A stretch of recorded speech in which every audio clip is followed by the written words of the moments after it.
You can motivate your toddler to do something they don't like brushing their teeth, getting dressed, or going to bed, by promising to do something fun immediately afterwards, like playing a game they love with mum or dad, reading a book, or playing with their favourite toy.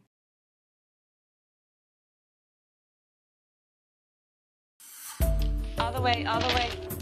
Good job, keep it up. Al, can I be the mixer? Give him a couple more minutes and then it'll be your turn, Bryce.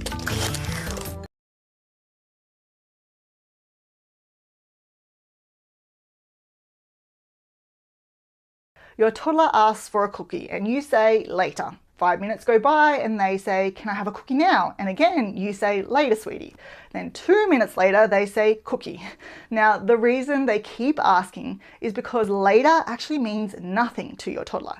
They have no idea if that's in 5 minutes or 5 days. So naturally, they'll keep asking to find out exactly when later is. Now, to avoid this, instead of saying later, be specific. For example, you can have a cookie after dinner, or we'll read that book after bedtime. Now, here's where it can get a little tricky, because once they know the answer, they might not like it, and your toddler might start crying or throw themselves on the floor. And you might be tempted to just give in and make it stop. But if you said no, or for example, told them that they couldn't have the cookie until after dinner and then you cave when they escalate, you teach them that tantrums work. That crying louder gets them what they want. So that's exactly what they'll start to do. Now, keep in mind, your child isn't being naughty. They're simply trying to figure out ways to get their desires met, like everyone does. And they've realized that throwing tantrums gets results. Here's what you need to do. When you say no, acknowledge their feelings and then hold your boundary.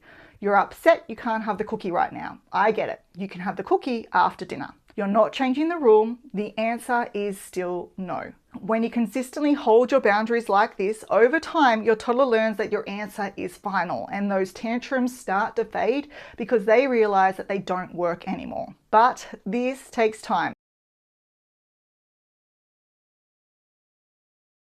They might not always work because toddlers can be unpredictable.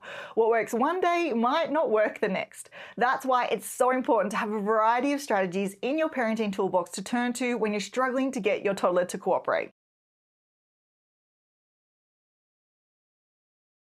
When you ask them to do something and they just look up at you, usually they're not being defiant. What's happening is your request is too much for their developing brain to handle. Think of their working memory as a small cup, and when you give them a long, complex instruction, all right, sweetie, we need to clean up all these toys, put on your shoes and socks, then get into the car because we need to go to the playground.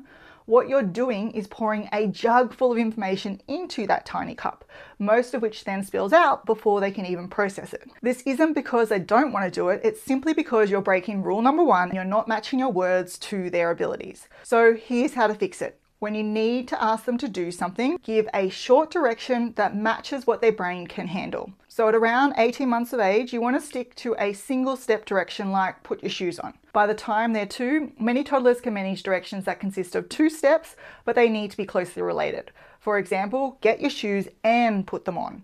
If you were to say something like put your shoes on and then go and get the ball, it's probably going to be too complicated for them at this age. By 3, many can handle 2 unrelated steps. So it might be put your shoes on, then go and get the bag, or click the like button and follow me for more. And by the time they're 5, most children can manage 3 unrelated steps, like put the ball in the box, put on your shoes and get in the car.